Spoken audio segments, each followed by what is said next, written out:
بسم اللہ الرحمن الرحیم۔ حضرت عائشہ رضی اللہ عنہا سے روایت ہے کہ سعد بن ابی وقاص اور عبد بن زمعہ رضی اللہ عنہما کا ایک بچے کے بارے میں جھگڑا ہوا۔ سعد رضی اللہ عنہ نے کہا، یا رسول اللہ، یہ میرے بھائی عتبہ بن ابی وقاص کا بیٹا ہے۔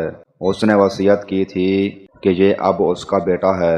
اب خود میرے بھائی سے اس کی مشابہت دیکھ لیں۔ لیکن عبد بن زمعہ رضی اللہ عنہ نے کہا، یا رسول اللہ، یہ تو میرا بھائی ہے، میرے باپ کے بستر پر پیدا ہوا ہے اور اس کی باندھی کے پیٹ کا ہے۔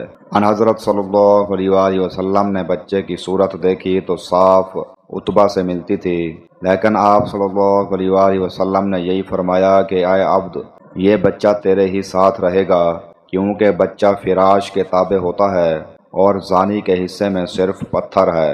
اور اے سودا بنت زمعہ، اس لڑکے سے تو پردہ کیا کر۔ چنانچہ سودا رضی اللہ عنہا نے پھر اسے کبھی نہیں دیکھا۔ صحیح بخاری حدیث نمبر 2218۔ عبداللہ بن عمر رضی اللہ عنہما سے روایت ہے کہ رسول اللہ صلی اللہ علیہ وآلہ وسلم نے مزابنہ سے منع فرمایا۔ مزابنہ یہ کہ درخت پر لگی ہوئی کھجور خشک کھجور کے بدلے ماپ کر بیچی جائے، اسی طرح بیل پر لگے ہوئے انگور کو منقع کے بدلے بیچنا۔ صحیح بخاری حدیث نمبر 2171۔ حضرت ابو ہریرہ رضی اللہ عنہ سے روایت ہے کہ رسول اللہ صلی اللہ علیہ وآلہ وسلم نے خیبر میں ایک شخص کو تحصیلدار بنایا۔ وہ صاحب ایک عمدہ قسم کی کھجور لائے۔ رسول اللہ صلی اللہ علیہ وآلہ وسلم نے دریافت فرمایا کہ کیا خیبر کی تمام کھجور اسی طرح کی ہوتی ہیں؟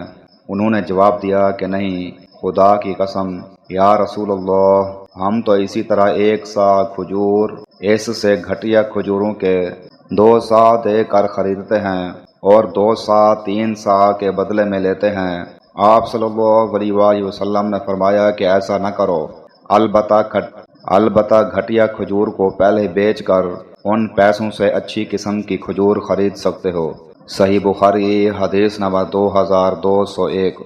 حضرت عمر رضی اللہ عنہ سے روایت ہے کہ نبی کریم صلی اللہ علیہ وآلہ وسلم نے فرمایا، گیہوں کو گیہوں کے بدلے میں بیچنا سود ہے، لیکن یہ کہ سودا ہاتھوں ہاتھ ہو۔ جو کو جو کے بدلے میں بیچنا سود ہے، لیکن یہ کہ ہاتھوں ہاتھ ہو، اور کھجور کو کھجور کے بدلے میں بیچنا سود ہے، لیکن یہ کہ سودا ہاتھوں ہاتھ نقدہ نقد ہو۔ صحیح بخاری حدیث نمبر 2170۔